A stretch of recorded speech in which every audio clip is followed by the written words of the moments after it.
মৰমৰ ছাত্ৰ-ছাত্ৰীসকল তোমালোক সকলোকে স্বাগতম জনাইছো মোৰ ইউটিউব চেনেলটোলৈ। আজিৰ এই ভিডিঅ'টোত মই তোমালোকক ক্লাছ 6 অৰ্থাৎ 6ষ্ঠ মান শ্ৰেণীৰ যিখন সমাজ বিজ্ঞানৰ কিতাপ আছে সমাজ বিচিত্ৰা তাৰে যেটো লেসন নম্বৰ 3 ভূ অবয়ব আৰু মানুহ এই লেসনটোত থকা সকলো ধৰণৰ অনুশীলনী প্ৰশ্নোত্তৰ মোৰ এই ভিডিঅ'টোৰ জৰিয়তে তোমালোকৰ বাবে লৈ আনিছো। গতিকে তোমালোকে অকণমান স্কিপ নকৰি ভিডিঅ'টো ভালদৰে প্ৰথমৰ পৰা শেষলৈকে চাবা আৰু যদি তোমালোকৰ ভিডিঅ'টো ভাল লাগে তেন্তে ভিডিঅ'টো এটা লাইক কৰি মোৰ চেনেলটো সাবস্ক্ৰাইব কৰি দিবা। গতিকে আহাচোন আজি আমি ভিডিঅ'টো আৰম্ভ কৰোঁ। প্ৰথমে তোমালোকে লেসনটো ভালকৈ পঢ়ি লবা। লেসনটো ভালদৰে পঢ়িলে তোমালোকে যিবিলাক সৰু সৰু MCQ প্ৰশ্ন আহে যেনেকুৱা খালি ঠাই পূৰণ কৰা শুদ্ধ উত্তৰ লিখা ইত্যাদিবিলাকৰ প্ৰশ্নোত্তৰ তোমালোকে নিজে উলিয়াব পাৰিবা। ভালদৰে লেসনটো পঢ়াৰ পিছত তোমালোকে অনুশীলনী 1 নম্বৰ পাবা। তাৰে যেটো 1ৰ ক নম্বৰ প্ৰশ্ন আছে পৃথিৱীৰ কোন অংশত প্ৰধান ভূ অবয়ব দেখা যায়। খ নম্বৰ প্ৰশ্ন আছে স্থলভাগত পোৱা প্ৰধান ভূ অবয়ৱৰ নাম লিখা। এনেকুৱা তোমালোকে অনুশীলনীবিলাকত বহুতবিলাক প্ৰশ্ন দেখিবলৈ পাবা। এই গোটেইবিলাকৰ উত্তৰ মই তোমালোকৰ বাবে লিখি আনিছো। গতিকে আহাচোন আমি একবাৰ উত্তৰৰ পিনে আগবাঢ়ো। প্ৰথম প্ৰশ্নটো আছে পৃথিৱীৰ কোন অংশত প্ৰধান ভূ অবয়ব দেখা যায়। ইয়াৰ উত্তৰটো তোমালোকে এনেদৰে লিখিবা যে পৃথিৱীৰ প্ৰধান ভূ অবয়ৱবোৰ মূলতঃ জলভাগ আৰু স্থলভাগত দেখিবলৈ পোৱা যায়।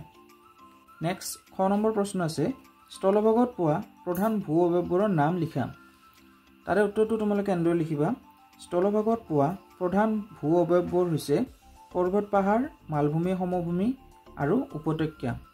নেক্সট গ নম্বৰ প্ৰশ্ন হৈছে পৰ্বত আৰু মালভূমিৰ মাজৰ পাৰ্থক্য উল্লেখ কৰা। তাৰে উত্তৰটো তোমালোকে এনেদৰে লিখিব পাৰা যে পৰ্বত আৰু মালভূমিৰ মাজত বহুতো পাৰ্থক্য আছে। পৰ্বতত সাধাৰণতে থিয় আৰু ওখ শিখৰ থাকে কিন্তু মালভূমিত শিখৰৰ পৰিৱৰ্তে উপৰিভাগ বহল আৰু সমতল হৈ থাকে।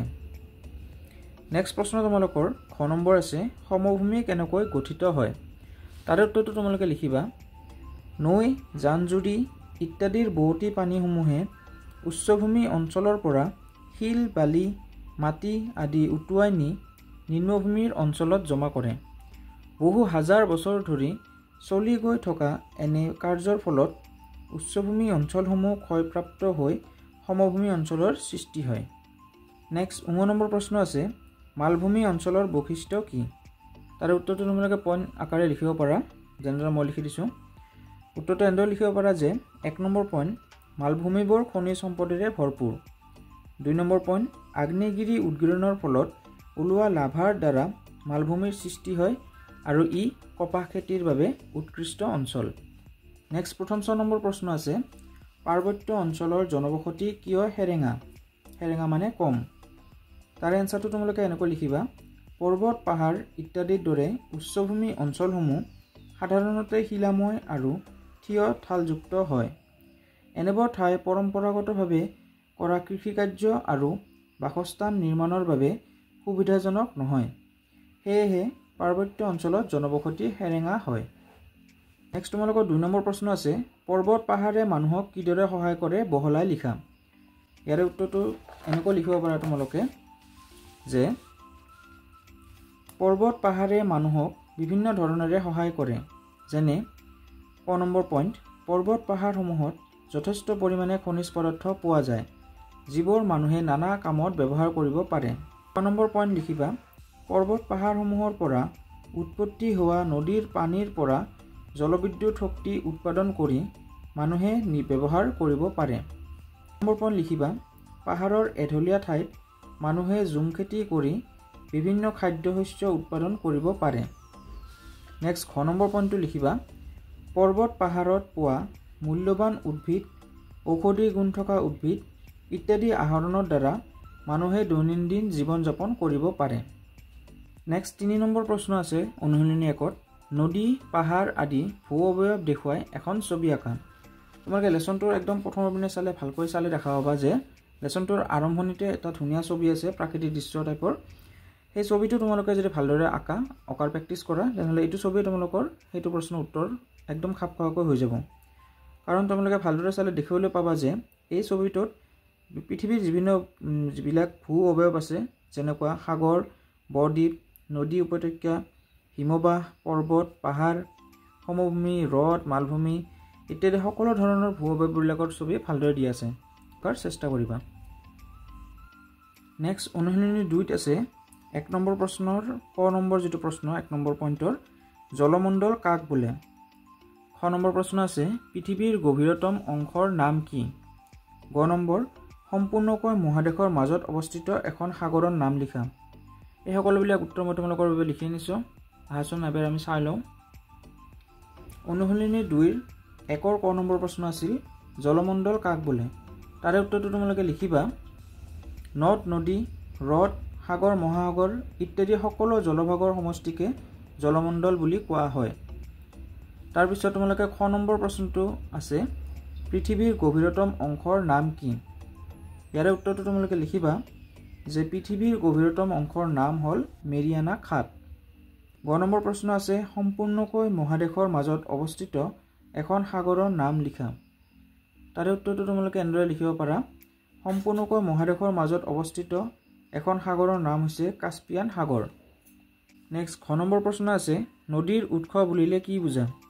ইয়াৰে উত্তৰটো তোমালোকে লিখিবা যে ভূপৃষ্ঠৰ যি ঠাইৰ পৰা নদীৰ জলধাৰাৰ উৎপত্তি বা আৰম্ভ হয় তাকে নদীৰ উৎস বোলে। অৰ্থাৎ নদী এটা যিখন ঠাইৰ পৰা উৎপত্তি হয় তাকে নদীখনৰ উৎস বুলি কোৱা হয়। 9 নম্বৰ প্ৰশ্ন আছে শাখা নৈ কি। ইয়াৰ উত্তৰটো লিখিবা এখন নদীৰ পৰা এভাগ জলধাৰা ওলাই গৈ সেই একেখন নদীতে পৰিলে তাকে শাখা নৈ বুলি কোৱা হয়। 2 নম্বৰ প্ৰশ্ন আছে চমু টোকা লিখা। তাৰে ক নম্বৰ সাগৰ মহাসাগৰ। তাতে তোমালোকে এনেদৰে লিখিব পাৰা যে পৃথিৱীৰ উপৰিভাগৰ বিশাল পানীভাগৰ একোটা বৃহৎ জলভাণ্ডাৰক মহাসাগৰ বোলা হয়। মহাসাগৰতকৈ আকাৰত সৰু জলভাগক সাগৰ বোলা হয়। আমাৰ পৃথিৱীত মুঠ 5খন মহাসাগৰ আছে। পৃথিৱীৰ মহাসাগৰবিলাকৰ ভিতৰত প্ৰশান্ত মহাসাগৰ আটাইতকৈ বিশাল আৰু গভীৰতম মহাসাগৰ। আনহাতে উত্তৰ মহাসাগৰ হৈছে পৃথিৱীৰ আটাইতকৈ ক্ষুদ্ৰতম মহাসাগৰ। 6 নম্বৰ চমু টোকাটো আছে নদ নদী। তাতে তোমালোকে এনেকৈ লিখিব পাৰা যে ভূপৃষ্ঠত উচ্চভূমি অঞ্চলৰ পৰা নিম্নভূমি অঞ্চললৈ এক বিশেষ পথেৰে প্ৰবাহিত হৈ থকা পানীৰ ধাৰাকে নদী বোলা হয়।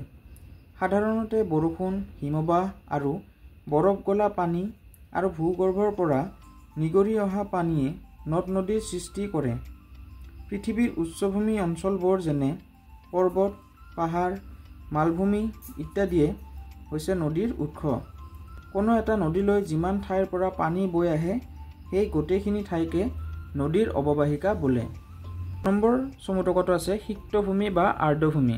তাতে লিখিবা পৃথিৱীৰ প্ৰধান নদ নদী বা নদী উপত্যকা পৰ্বত পাহাৰ মালভূমি আদিত সৰু ডাঙৰ বিভিন্ন জলাশয় দেখিবলৈ পোৱা যায়। এই জলাশয়সমূহকে আৰ্দ্ৰভূমি বা সিক্তভূমি বুলি কোৱা হয়। নদী উপত্যকাৰ সমভূমিবোৰত থকা জলাশয়বোৰ যেনে খাল বিল পুখুৰী দলনি পিটনি আদিবোৰেই হৈছে একোটা আৰ্দ্ৰভূমি। এই আৰ্দ্ৰভূমি অঞ্চলবোৰতে বিভিন্ন ধৰণৰ বিৰল জলসম্পদসমূহ পোৱা যায়। 6 নম্বৰ চমু টোকাটো আছে হ্ৰদ। তাতে তোমালোকে লিখিবা সাধাৰণতে চাৰিওফালৰ পৰা বৃহৎ বৃহৎ স্থলভাগে আগুৰি থকা জলভাগসমূহেই হৈছে হ্ৰদ। পৃথিৱীৰ ভিন ভিন অঞ্চলত বিভিন্ন আকৃতিৰ হ্ৰদ দেখিবলৈ পোৱা যায়। ৰাছিয়াত অৱস্থিত বৈকাল হ্ৰদ পৃথিৱীৰ আটাইতকৈ গভীৰতম হ্ৰদ। এই হ্ৰদবিলাক বিভিন্ন প্ৰকাৰৰ জলসম্পদৰ বাবে বিখ্যাত।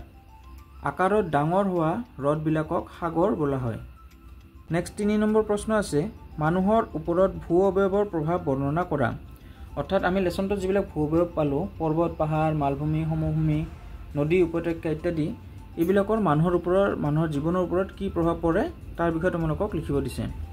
তাতে তোমালোকে লিখিব পাৰা এনেকৈ যে পৃথিৱীৰ প্ৰধান ভূ অৱয়ৱবোৰে মানুহৰ বসতি আৰ্থিক কাম কাজ জীৱন ধাৰণ ইত্যাদি সকলোতে বিস্তৰভাৱে প্ৰভাৱ পেলায়। পৃথিৱীৰ যিকোনো এখন ঠাইৰ জনবসতিৰ ঘনত্ব জীৱন ধাৰণৰ মান খেতি বাতি ইত্যাদি সকলোতে ভূ অৱয়ৱৰ প্ৰভাৱ দেখিবলৈ পোৱা যায়। ইয়াৰ উপৰিও বনজ সম্পদ খনিজ সম্পদ আদিৰ বৃদ্ধি ব্যৱহাৰ আদিতো এই ভূ অৱয়ৱবোৰে বহু প্ৰকাৰে প্ৰভাৱ বিস্তাৰ কৰে। যাতায়াতৰ প্ৰসাৰ খনিজাত দ্ৰব্যৰ অৱস্থিতি ব্যৱসায় বাণিজ্যৰ বিস্তাৰ আদিও ভূ অৱয়ৱৰ ওপৰতে নিৰ্ভৰশীল। পৃথিৱীৰ এই প্ৰাকৃতিক অৱয়ৱবোৰৰ লগতে খাপ খুৱাই মানুহে জীৱন নিৰ্বাহ কৰি আহিছে। সেয়েহে পৃথিৱীৰ সমূহ জনসাধাৰণৰ ওপৰত ভূ অৱয়ৱৰ প্ৰভাৱ যথেষ্ট পৰিমাণে আছে। গতিকে ছাত্ৰ ছাত্ৰীসকল এইটো আছিল তোমালোকৰ যিটো লেসন নম্বৰ 3 ক্লাছ 6ৰ পৃথিৱীৰ প্ৰধান ভূ অৱয়ৱসমূহ। সেই লেসনত থকা গোটেইবিলাক অনুসৰি প্ৰশ্ন উত্তৰ।